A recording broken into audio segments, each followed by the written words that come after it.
You think you know your family until money is involved. The morning my father died, the world didn't stop spinning. It should have, the sun should have stalled in the sky, birds should have gone silent, and clocks should have forgotten how to tick, but the day marched forward, uncaring, as if my entire world hadn't just been torn down to its bones. I was the one who found him. He was still in his reading chair, slippers on, the old wool blanket draped over his legs as though he'd simply dozed off. The book he'd been holding had fallen to the floor beside him, an old favorite, dog-eared and cracked at the spine. I stood frozen, unable to breathe for a moment, and then the silence hit. That impossible kind of silence that screams, he was gone, just like that dot I remember standing in the doorway, my hand still on the frame, heart thudding painfully in my ears. The only sound in the room was the slow drip of the leaky kitchen tap echoing from down the hall. That house's house was heavy with memory. Every creaking floorboard held stories. My father raised both of us there, me and my sister, Anna, and even though the rooms had grown colder over the years, there had always been warmth in his presence. Now, it had vanished like smoke. When Anna arrived later that afternoon, she didn't cry, not one tear. She swept into the house like a gust of wind, her designer boots clicking on the hardwood, her lips pinched in that habitual, dismissive line she always wore when she looked at me. I came as soon as I heard, she said, dropping her bag without looking at me. You didn't answer your phone for 5 hours. I was busy, double quotes, busy. It had always been like that. She'd been too busy to visit him in the hospital after his surgery last winter, too busy to call on birthdays, too busy to spend holidays with us unless her Instagram followers could benefit from it. But she'd always had time for lawyers, real estate agents, and wealth advisors, always time for Dad's money. I, on the other hand, stayed. While she chased deals and dates in the city, I stayed in that small, aging house, helping him up the stairs when his knees gave out, making his soup when the chemo left him too weak to eat. I watched him fade. I watched his hands tremble. I watched him whisper my name when he thought I wasn't listening. In those final days, I thought he and I had made peace with everything. The past, his favoritism, the way he'd always seemed to shine a brighter light on Anna. I thought he finally saw me for who I was and all I had done, and maybe in those last quiet hours he had, but it didn't matter because none of it was written down. The reading of the will happened 2 weeks later. A lawyer's office, downtown, glass and marble, and the faint smell of expensive toner. The air was cold. The kind of cold that seeped into your bones. Anna sat across from me at the mahogany table, legs crossed, fingers absently scrolling her phone until the attorney cleared his throat. It's all fairly straightforward, he said. Your father revised his will 3 years ago. At that time, he designated Anna as the sole heir of the estate, including the property, financial accounts, and assets. I didn't understand at first. I blinked, stared at the lawyer, then turned to my sister. She was smiling, not kindly, not sympathetically, but the way a snake might smile before it swallows something whole. I get the house? She asked. You get everything. The lawyer confirmed. I opened my mouth, closed it, opened it again. But I lived with him. I took care of him. For years, the lawyer nodded, almost apologetically. Your father did leave you a note. He slid a plain white envelope across the table. No check, no letterhead, just my name written in the careful, slanted script I knew, as well as my own heartbeat. With shaking hands, I opened it. Thank you for being there. I know this is not fair, but I hope you understand. Your sister needs the stability more than you do. That was it. That was all he gave me. I felt the floor shift under my chair. I couldn't breathe. Couldn't blink. I stood up and walked out of that room before I did something I'd regret. The days that followed were a blur of cardboard boxes, moving trucks, and Anna's voice ringing through the halls like a funeral bell. I want this wall knocked out, she said to a contractor on her phone. This place needs light. And God, we'll have to redo the floors. So tacky. She called it tacky. The same floors our father had hand-polished every Sunday for decades. The same floors I danced on as a child, slipping in socks while he clapped along to the radio. The same floors where I knelt to clean up his blood. The night he fell and split his forehead open, I was told to leave by the end of the month. Technically, she couldn't kick me out that fast, but I didn't want to stay. Not with her grinning like she'd won. She had, but only for now because something about it didn't sit right. I knew my father. He wasn't perfect, far from it, but he loved me in his own way. He was proud of Anna, yes, but he respected me. He leaned on me when things got hard. He told me secrets when the nights got long, and one of those secrets was hidden somewhere. He used to tell me, after his second heart scare, never put all your trust in paper, son. Paper burns. That sentence kept replaying in my head. Paper burns. And what does that mean when your life is signed away in a will? So I started looking. At first, it was casual. I returned to the house under the pretense of collecting a few last boxes. Anna didn't even look up from her tablet when I walked through the door. Don't scratch the floors, she said. The rooms already looked different. She'd had the furniture moved, sold some of it, no doubt. Our mother's favorite china cabinet was gone. The old bookshelf where Dad kept his records stripped bare, but his study was still locked. I had the spare key. She hadn't realized it yet. I waited until she left for her evening yoga class before I slipped in. The room smelled like him, leather and pine, with a faint hint of the pipe he'd quit smoking a decade ago. Dust danced in the air as I moved the curtains. Everything was exactly as he left it. Papers stacked neatly on the desk, pens aligned, the clock on the wall still ticking, still faithful. I searched for hours. Drawers, folders, the underside of the desk, behind books on the shelf. Nothing. Until I opened the safe. I knew the combination. His birthday and mine interlocked. Inside were documents. Old tax records, a pocket watch, and a single, unmarked manila envelope. Inside that, photos, not of us, not of family vacations or birthdays. These were photos of Anna, of her with a man I didn't recognize. Of her signing papers, large contracts, maybe.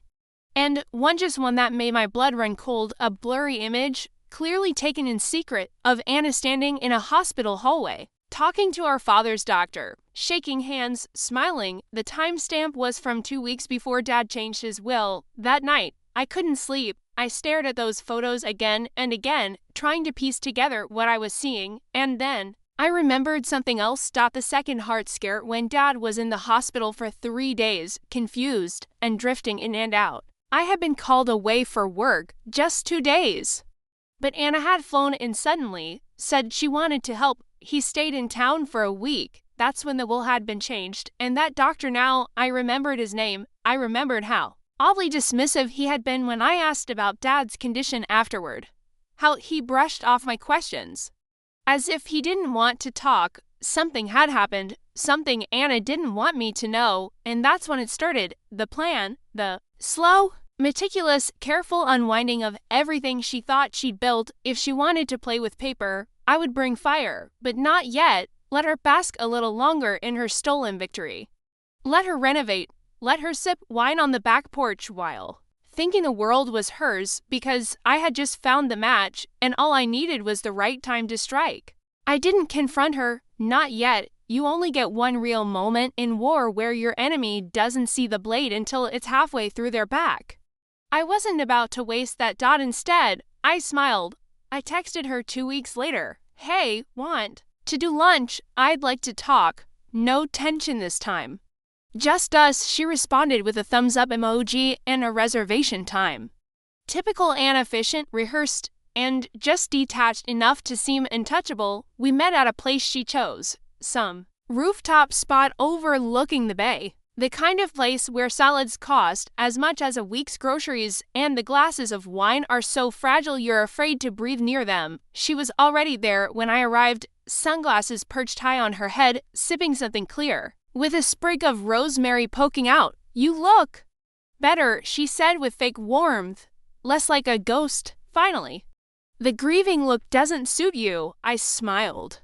Neither does smugness, but here we are. She laughed, and for a moment we almost looked like siblings again. Almost. We made idle chatter for a while, her renovations, my job hunt, the city's traffic, but I steered it eventually. I've been thinking a lot about Dad, I said. Watching her expression carefully, she stiffened just a fraction. Yeah, me too. You know, I found some photos in his safe. Of you at the hospital, there it was, a flash in her eyes like a match flaring too close to skin. Just a heartbeat, and then she tucked it away behind a cool smile. I was there with him, yes. You left, remember, only for 2 days. She shrugged. Sometimes 2 days is all it takes to do the right thing. It was a slip. Too smooth to be innocent, I leaned forward. Did you talk him into changing the will? Her eyes narrowed.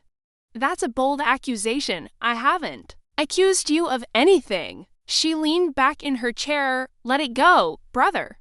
The house is mine. The money is mine. That's what he wanted. I don't know why he trusted me more, but he did. Or maybe he didn't. I said, maybe he was vulnerable, and someone used that. She stood up abruptly, her napkin falling to the floor. I don't have time for your conspiracy theories. Get over it. He made his choice. I let her go. I didn't chase, because that wasn't the war. That was just reconnaissance. In the weeks that followed, I began to peel back the layers. First, I called the hospital and asked for Dr. Marston, the same man who had treated Dad in his final year. I pretended to be requesting a summary of care, said I was handling estate affairs. The nurse hesitated. Dr. Marston doesn't work here anymore. He resigned about 4 months ago. Resigned? Yes, internal review, I believe. Are you family?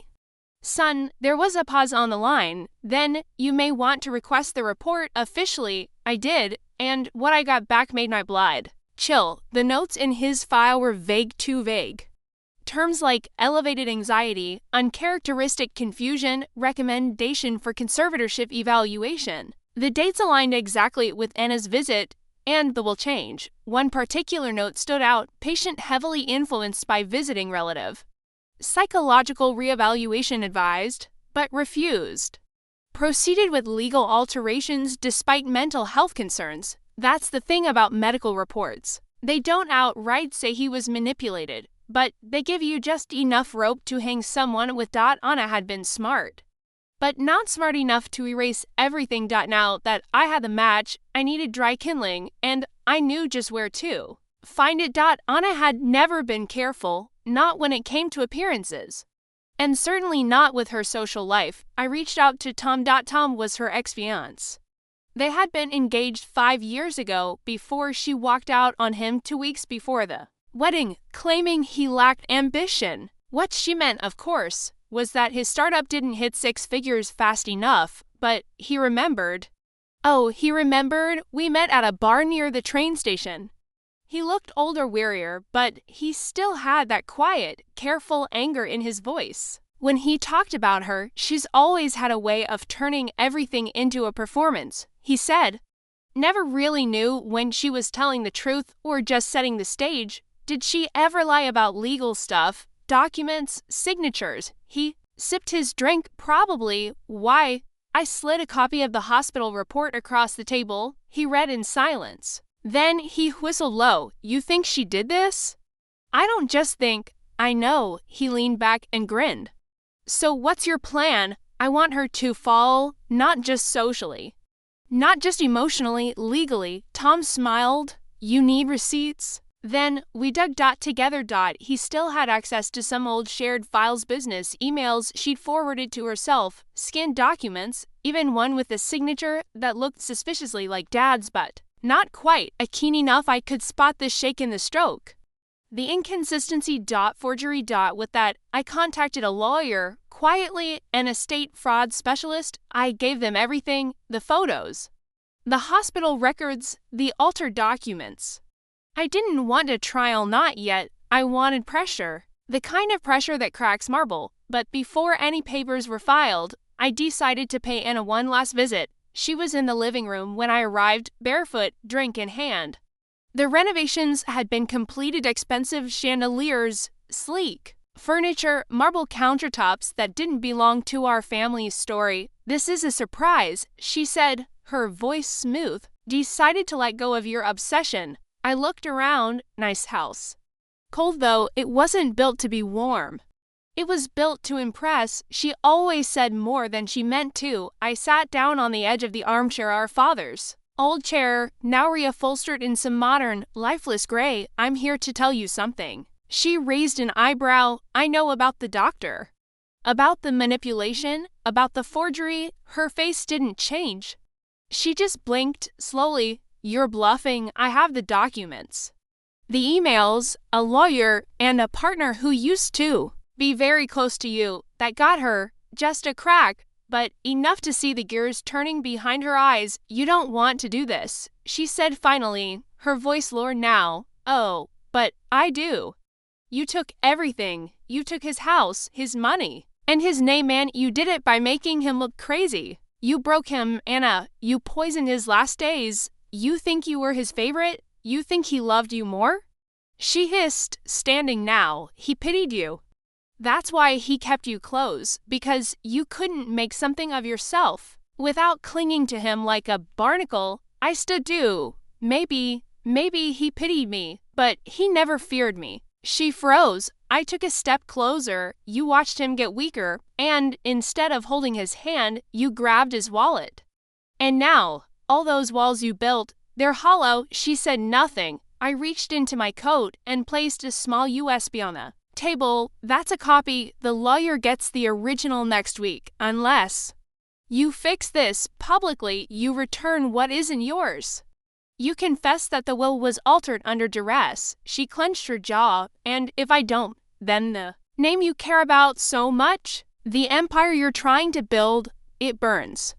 And this time, I won't put the fire out. I left the house that night not knowing what she would do, but I didn't have to wait long. For days later, her statement came out, a carefully worded, PR-polished confession that due to miscommunications and distress surrounding our father's passing, the will had been executed under inappropriate conditions. She would be stepping away from her financial claim on the estate out of respect for his memory and family harmony. No mention of manipulation. No direct apology, but the implication was clear. The house was no longer hers, the funds were. Frozen pending legal review. Her brand, her reputation, both cracked overnight. Not publicly, not to the tabloids, but to the people who mattered, investors, clients, those who hate scandal more than they value loyalty. For the first time in months, I stood in the foyer of our father's house and felt the walls breathe. Again, it wasn't about the money. It was never about the house. It was about justice. About truth. And the last laugh? It didn't come with noise or applause. It came with peace, the kind she never know. They say revenge never brings closure, that it leaves you hollow, just a mirror of the person who wronged you. Maybe for some, but not for me. For me, it was the sound of the gate creaking open, of my shiz echoing down the stone path my father laid with his own two hands. It was the heavy click of the front door unlocking under my key. And it was the silence, warm, reverent, that greeted me when I stepped inside. The house had changed under Anna's hand. Yes, the walls were painted over, the furniture replaced, but I could still hear his voice in the bones of it. I could still smell his cologne in the fibers of the chair she hadn't managed to throw out. I was home, and she was not. Anna didn't fall overnight.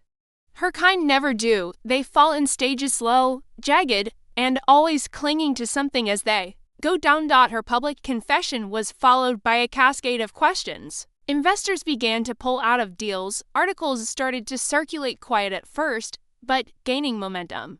A family estate dispute raises questions about real estate influencers' ethics was the first headline I saw. Then came the podcasts. The whispers, the Reddit threads dissecting her every Instagram post like a forensic crime scene. People loved to see the mighty stumble. And Nana, for all her curated success, had climbed too high on scaffolding made of lies. I didn't post, didn't speak out.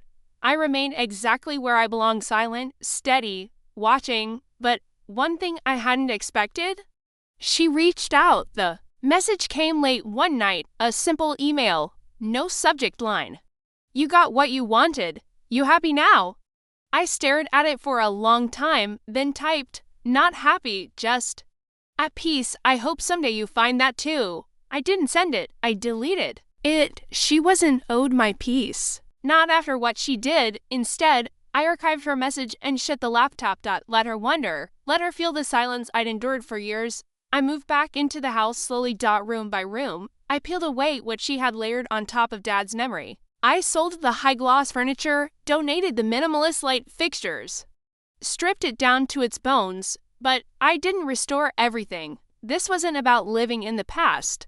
It was about claiming what was mine ours and making it new again. I kept the foundation, the oak banister he built, the reading nook where he used to fall asleep with a newspaper on his chest, but I painted the walls myself. I hung photos she never cared to display, photos of Dad fishing, laughing, building tree forts in the backyard when we were kids, the real man. The one I remembered when the cameras weren't on. And slowly, the house began to breathe differently. It didn't haunt me anymore. It held me 3 months later. The legal ruling came through. The estate was officially reverted. The original will, years old, filed before Anna's manipulation, named me as executor. Not sole heir, that wasn't how Dad thought. But fair, balanced, equal distribution, except Anna declined her share. Her lawyer sent word. My client wishes to waive all inheritance claims in the interest of emotional closure. Emotional closure. More likely, she knew a court fight would do more damage to her brand than giving it up. And she had new distractions, now lawsuits pending over some of her investment claims. Whispers that a few of her companies were not as solvent as they appeared. That's how it always is, a lie begets another. And eventually, the threads unravel. One crisp autumn morning, I stood in the backyard, coffee in hand, watching the wind stir the leaves, the same backyard where Dad taught me how to tie knots, where he buried the dog when I was 12, where Anna once staged a fake lemonade stand for a school project and made me do all the work. I thought I might feel triumphant, victorious, but instead, I just felt ... Still, I finally understood what the last laugh really meant. It wasn't loud. It was quiet, satisfying. It was knowing I had faced the fire and hadn't been burned. That I had taken every betrayal, every slight, and turned it into a weapon forged from patience. Anna's fall didn't destroy her. She pivoted, as they say, disappeared from public view for a while, then resurfaced months later as a life clarity coach of all things, selling courses online about navigating personal transitions. The irony didn't escape me, but she never came near the house again, never asked for forgiveness. Never spoke of Dad again, and that, I think, is the real punishment, because I see it now. She didn't want the house. Not really. She wanted the control, the spotlight. She wanted to own the narrative. And now? I own it. Every chapter, every room, every breath of air between the walls we grew up in. Sometimes, late at night, I sit on the porch with a glass of wine and imagine what she's doing. Whether she scrolls past news of my restored foundation in Dad's name. Whether she saw the article about how we turned the study into a scholarship office for underprivileged kids pursuing law. Whether she regrets. Maybe not, but me, I sleep soundly now, because the man she tried to erase our father lives on in every floorboard, every memory, and every act of quiet, unwavering justice I carry forward in his name. She got the house once, but I got the truth, and the truth, that's the real last laugh.